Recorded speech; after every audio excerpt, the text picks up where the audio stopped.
میرے رسول پاک علیہ السلام کا دروازہ سب سے بڑا دروازہ ہے، حضور کا دروازہ سب سے بڑا دروازہ ہے، لیکن میرے دوستو یاد رکھنا، نبی پاک علیہ السلام نے بھی لوگوں کو جب رستہ دکھایا ہے تو رب کریم کا رستہ دکھایا ہے، اللہ کا رستہ دکھایا، اللہ کریم کا رستہ دکھایا، لوگوں رب کی طرف توجہ کرائی۔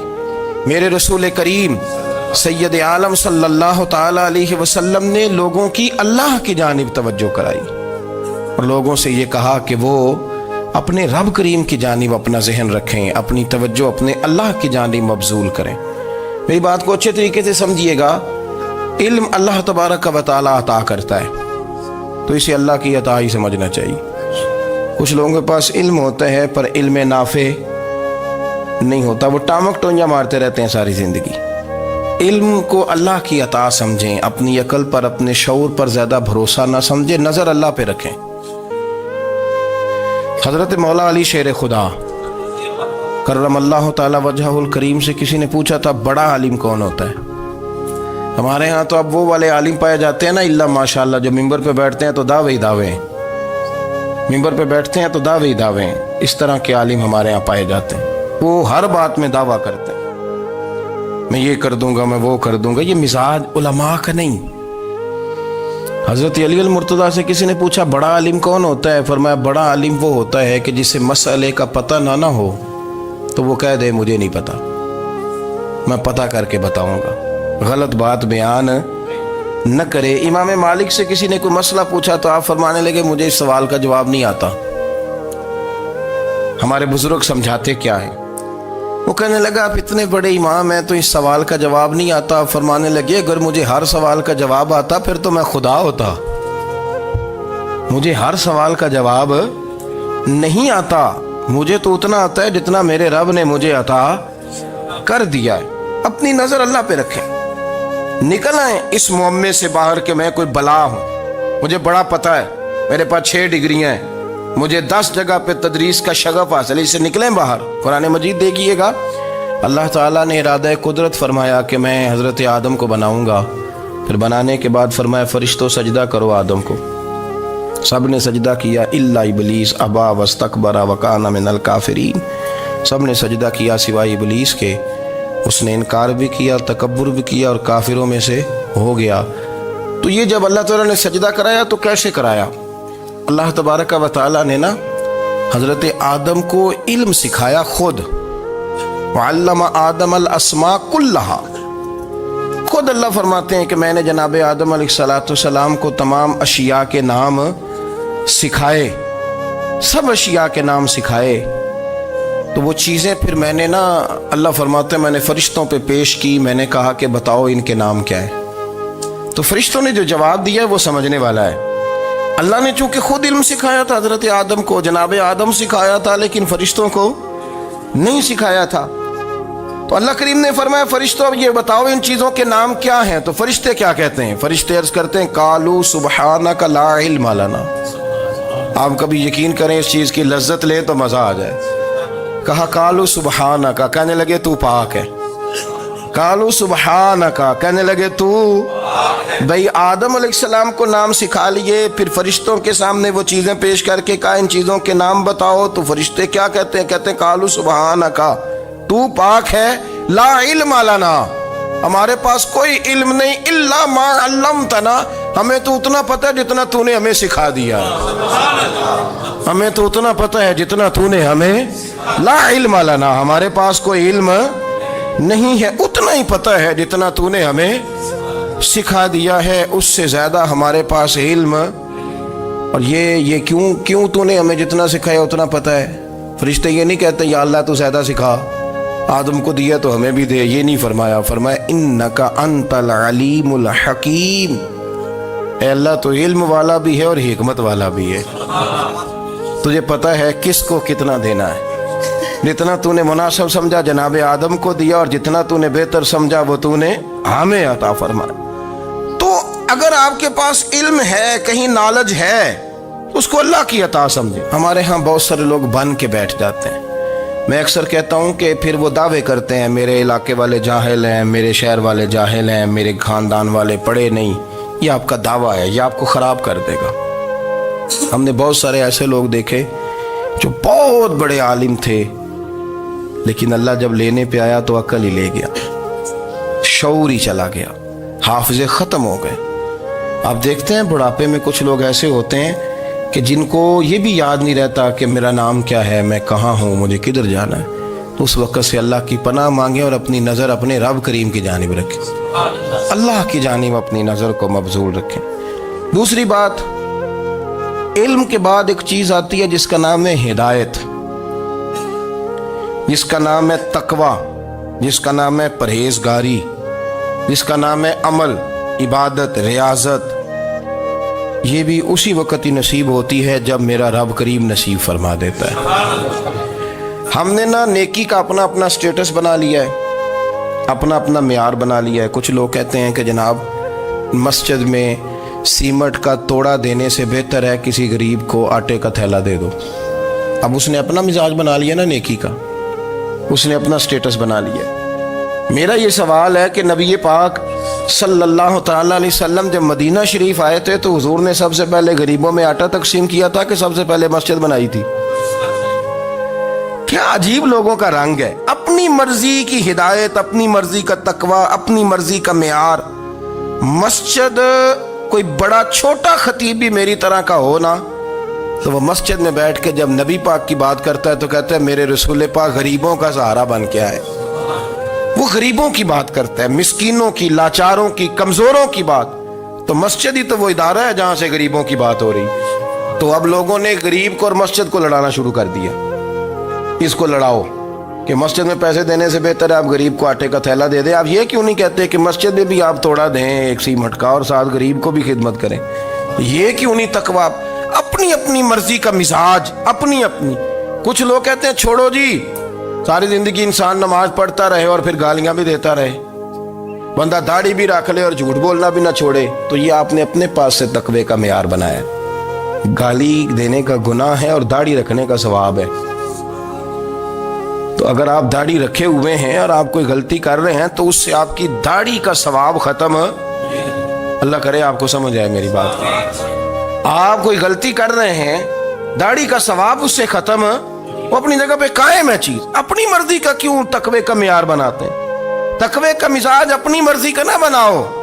اللہ کی بارگاہ سے دعا مانگو کہ یا اللہ ہمیں ہدایت کا نور عطا فرما، اللہ تو ہمیں رستہ دکھا، تو بتا کہ ہدایت کیا ہے۔ تو رب فرماتا ہے اللہ ولی الذین آمنوا، اللہ مومنوں کا مددگار ہے، یخرجہم من الظلمات الی النور، وہ انہیں اندھیروں سے نکالتا ہے اور نور کی طرف روشنی عطا فرماتا ہے۔ اندھیروں سے نور کی طرف اللہ لاتا ہے۔ اللہ ولی، اللہ مومنوں کا ولی ہے، وہ انہیں اندھیروں سے نور کی طرف نکالتا ہے۔ ہدایت ہمیشہ اللہ کی طرف سے سمجھے۔ جب وہ نماز کی توفیق دیتا ہے تو اپنے فضل سے دیتا ہے، جب وہ ذکر کی توفیق دیتا ہے تو اپنے فضل سے۔ ہم سمجھتے ہو جی فلانا نہیں پڑھ رہا بڑا بیوقوف ہے، فلانا نہیں پڑھ رہا، تو تم کیا اپنی عقل کے زور پہ پڑھ رہا ہے؟ میں جی اللہ کے فضل سے 2 سپارے پڑھتا ہوں، تو کس پہ احسان کرتے تو 2 سپارے پڑھ کے رویا کر کہ اگر مالک تو بڑا قریب نہیں۔ بڑے لوگ ہیں جن کو پورا قرآن حفظ ہے پر انہیں پڑھنے کی توفیق نہیں، تو انہیں فضل کیا اور مجھے توفیق دے دی ہے پڑھنے۔ رویا کر، پڑھ کے رویا کر، راتی ساری کر کر زاری، وہ نیند اکھاں تھی توندے تے فجرے اوہی گناہگار کہاون سب تو نیوے ہوندے۔ مہربانی کریں، ڈریں، نیکی کریں تو پھر ڈریں، پھر احساس پیدا کریں، پھر اپنے اندر وہ کمزوری لائیں کہ توبہ توبہ مجھے تو پتہ ہی نہیں، تو جانتا ہی نہیں۔ حضرت سیدنا امام اعظم ابو حنیفہ رحمۃ اللہ تعالی علیہ کے ساتھ ایک شخص کہتا میں نے نماز پڑھی تو عشاء کی نماز تھی۔ یہ جو لوگ بڑے ہوتے ہیں نا، جن کے پیار کرنے والے بڑے ہوتے ہیں، ان کے گرد خوف بھی بڑا ہی ہوتا ہے، انہیں بڑا ڈر لگتا ہے، بڑی بعض اوقات آزمائش ہوتی ہے ان کی۔ عشاء کی نماز کہتے پڑھی تو امام صاحب نے نا عشاء کی نماز میں تلاوت کی آیتیں فَمَن يَعْمَلْ مِثْقَالَ ذَرَّةٍ خَيْرًا يَرَهُ وَمَن يَعْمَلْ مِثْقَالَ ذَرَّةٍ شَرًّا يَرَهُ، فرمایا جو ذرہ برابر خیر کرے گا وہ بھی قیامت میں دیکھے گا، اور جو ذرہ برابر شر کرے گا وہ بھی قیامت میں اس شر کو دیکھے گا اس کے سامنے آئے گا. تو وہ شخص کہتا ہے کہ سارے لوگ نماز پڑھ کے چلے گئے تو امام صاحب رحمۃ اللہ علیہ نے اپنی داڑھی پکڑی رو رہے ہیں. کہتے ہیں وہ ذرہ برابر نیکی کا بدلہ دینے والے، وہ ذرہ برابر شر پہ سزا دینے والے میری سفید داڑھی کو دیکھ. مالک میرے ذرے ذرے سامنے نہ لانا، لوگ تو میری بڑی قدر کرتے ہیں دنیا، میں تو بڑا پہچانا جاتا ہوں، لوگ تو میری راہوں میں پھول لیے کھڑے ہوتے ہیں، مجھے بڑا نوازتے ہیں. قیامت میں رسوا نہ کر دینا، میرے لیے مشکل ہو جائے گی. وہ کہتے ہیں میں نے امام صاحب کا درد دیکھا، مجھے کوئی کام تھا تو میں چلا گیا. میں نے کہا کہ وہ اس وقت اللہ کے حضور حاضر ہیں تو میں دوبارہ آؤں گا. کہتے ہیں میں تہجد کا وقت آیا تو امام صاحب وہیں بیٹھے تھے اور ان کی داڑھی آنسوؤں سے بھری ہوئی تھی اور زور سے داڑھی پکڑی ہوئی. کہنے لگے مالک رسوا نہ کر دینا، قیامت میں رسوا نہ کر دینا. یار جو ہدایت یافتہ لوگ تھے وہ تو ڈرے ہوئے تھے، وہ تو سہمے ہوئے تھے، وہ تو کہتے تھے یہ اس کا فضل نہیں، اس نے بلا لیا، یہ اس کا کرم نہیں. حضرت باعزید بستامی کسی کافر کو دیکھتے تو رو پڑتے، کہتے مالک تو کتنا قریب ہے، یہ بے ایمان رہ گیا، تو نے اپنے فضل سے مجھے اپنے نبی کا غلام بنا لیا. وہ رو پڑتے. یہاں تو لوگوں کا دعویٰ ہی بڑا ہے. نمازی اللہ خیر فرمائے وہ تو دوسروں کو گھورتا ہے، وہ کہتا ہے جنت کا میں مالک ہوں، کنجیاں میرے پاس ہیں، میں کسی اور کو گھسنے نہیں دوں گا. اور اگر 2-3 حج کر لے تو پھر تو وہ کہتا ہے کہ اب میرے سے پوچھ کے لوگ جنت میں جائیں گے معاذ اللہ. اور اگر وہ 2 4 5 7 دفعہ کوئی نفل پڑھ لے تو پھر وہ کہتا ہے چھوڑیں جی سارے لوگ بے عمل ہیں، میں اکیلا نیک ہوں. نہ ایسا کریں، اپنی توجہ اپنے رب پہ رکھیں، اپنی توجہ اپنے معین الملت والدین، عطا رسول، ہند الولی، غریب نواز، خواجہ معین الدین چشتی، حضرت خواجہ اجمیر، شاہ اجمیر، والی ہندوستان. آخری عمر میں نا سارا دن روتے گزر جاتا، ساری رات روتے گزر جاتے، ذرا سی کوئی بات کرتا تو رو پڑتے، آنکھیں آنسوں سے بھری رہتی. کئی دفعہ اپنے بھی پریشان ہو جاتے ہیں نا کہ یار تو ایک بات کی جان ہی نہیں چھوڑ رہا. تو خواجہ قطب الدین صاحب بختیار کاکی سے لوگوں نے کہا کہ آپ مرشد سے بات کریں، اتنا بھی تو نہیں نہ رونا چاہیے، ہر وقت اس کے آنسو کی کریے. عاشق دا کام ہی رونا تونا تے بنا رویوں نہیں منظوری. یہ عاشق سدا ہی روندا رہندا ہے، پاویں وصل ہوئے تے پاویں دوری. ہر وقت رونے کا کیا مطلب ہے؟ تو خواجہ قطب صاحب کہتے ہیں میں قریب گیا تو میں نے پیر دبائے، میں نے کہا سونیا لوگ تو کچھ بھی نہیں کرتے، تو نے تو کمال کر دیا، 90 لاکھ آدمی مسلمان کر دیا، دنیا کچھ نہیں کرتی، تو نے 50 سال ساری رات مصلے پہ بیٹھ کے رب راضی کیا. تو شہزادہ تھا، حضور کی اولاد تھا، لیکن معین الدین تیرا ایک پلاٹ بھی نہیں، تو نے طالب علم پالے، انہیں غریبوں کو دیا، انہیں نوازا، کوئی شے نہیں تیرے پاس، ہر چیز تو نے، ساری رات روتے ہو، سارا دن روتے ہو. تو خواجہ قطب الدین صاحب کہتے ہیں میں نے جب عرض کیا تو خواجہ صاحب مجھے گلے لگا لی، چیخ مار کے روئے، کہنے لگے قطب الدین پتر داڑھی سفید ہو گئی، جانے کا وقت آ گیا، جو تو نے نیکیاں گنوائی ہیں وہ ہیں صحیح میرے پاس، پر یار کی بارگاہ میں پیش کرنے کے قابل ایک بھی نہیں. تو بارگاہ تو دیکھ کتنی بڑی ہے، رسول کریم کی بارگاہ میں پیش کرنے کے قابل ان میں سے ایک بھی نہیں. تو آستانہ دیکھ کتنا بڑا ہے، کیا پیش کروں گا، کیا عرض کروں گا حضور کی بارگاہ میں، کس طرح. وہ یار جو بڑے تھے وہ تو ڈرے ہوئے تھے، سہمے ہوئے تھے، وہ تو بڑی آزمائش میں تھے، لیکن میرا اور آپ کا رٹا 2 نمازیں پڑھ کے 6 نمازوں کا دعویٰ کرنا اور لمبی چوڑی کہانیاں بنانا اور اپنے منہ سے اپنی تعریفیں کرنا، اس سے تھوڑا باہر آئیں. رزق بھی میرا اللہ ہی دیتا ہے، علم بھی اللہ دیتا ہے، رزق بھی. بڑے بڑے فقیروں کو مالدار ہوتے دیکھا، بڑے بڑے مالداروں کو فقیر ہوتے دیکھا، بڑے بڑے. میرے ایک بڑا سخی قسم کا سجن ہے، بڑا پیارا ہے، میں اسے سخی مانتا ہوں. میں نے اپنی پریشانیوں کے دنوں میں بھی اس شخص کو سخی دیکھا. ایک دن رات کو مجھے ٹیلی فون کر کے کہنے لگا کدھر ہو؟ میں نے کہا میں گھر ہوں. نہیں اکثر سفر میں ہوتے ہو نا؟ میں نے کہا طبیعت کیسی ہے؟ ٹھیک ہے، بس حال چال پوچھنا تھا. میں نے سمجھائی، میں نے کہا یار یہ کوئی مسئلہ ہے، ورنہ رات کے 2 بجے کوئی حال پوچھنے کو فون تو نہیں نہ کرتا.